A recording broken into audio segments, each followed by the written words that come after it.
ayan guys. Ayan, so 2:33 ng madaling araw ngayon. So gagamitin natin yung Fiesta pangluwas sa Manila. So guys, alam ko mahal yung gasolina, pero ayan, titingnan natin kung magkano magiging konsumo nitong Fiesta. So bukas uwi na rin ako ng hapon. So i-compute natin yung magiging consumption nito. So ayan, kilometer trip is 00 natin. So palis pa lang naman ako. Tapos dito sa fuel average dito is 00 ko rin. So sinan natin kung accurate. Then papagasolina ako. So ngayon guys is kakapakarga ko pa lang and full tank. May konting nabawas na, pero full tank pa rin yan. Nakaharang kasi yung OB dito. Ayan. So yun guys, update tayo ng consumption nitong Fiesta. Tsaka syempre San Simon tayo dadaan, tipid tayo, hindi muna T-Flex. Ayan guys, so dito na tayo sa NLEX. So sa San Simon tayo nag entry. So ayun guys, update lang. So space dito sa OB dito natin, sa Otul X50 Pro, yan yung average consumption natin ngayon.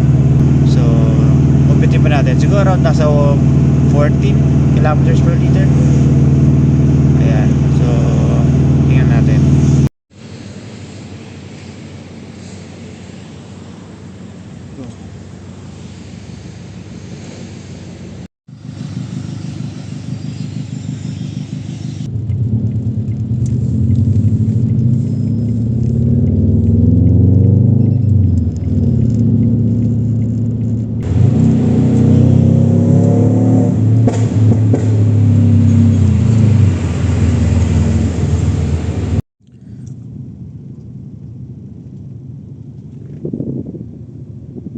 So guys, may pipick upin tayo ngayon. Ayan.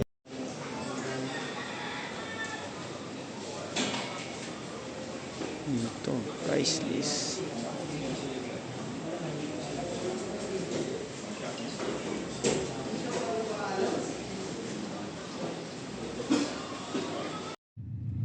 Okay guys, so update tayo. So ayan, since nasa NLEX na tayo guys, so San Simon ulit tayo papasok or mag-exit.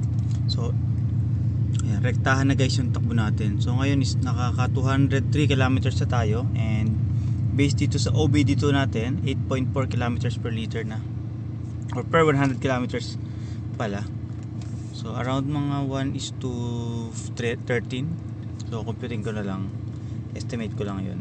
So hintay na, update ko kayo guys pag nakauwi ako ng Cabanatuan. Ayan guys, so share lang, pinatay ko yung aircon ko. So ayan, dalawa yung alarm ko. May alarm ako rito sa OB dito, may alarm din ako dun sa sa 30 gauge natin. So dalawa guys yung nag-alarm dyan, sa coolant temp at saka yung oil pressure. So since mainit yung langis, so medyo lumabnaw yung oil, so bumababa yung oil pressure niya. Ayan guys, so not sure sa iba kung ganyan din yung sa oil pressure nila. Ayun o, nagpo 0.2, 0.1.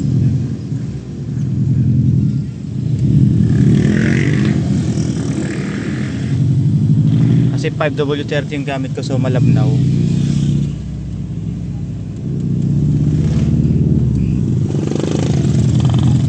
Ayan guys, so ayan, pag tumatakbo na, may load yung makina, mataas naman yung pressure nya. At saka lumalamig yan, 99. Kakauwi lang natin sa bahay. So yan, kakapark ko lang. So naka total of 281 kilometers tayo. So pagkaka-reset ko din, hindi naman nagbago yung fuel consumption average natin. So 8.2 liters per 100 kilometers.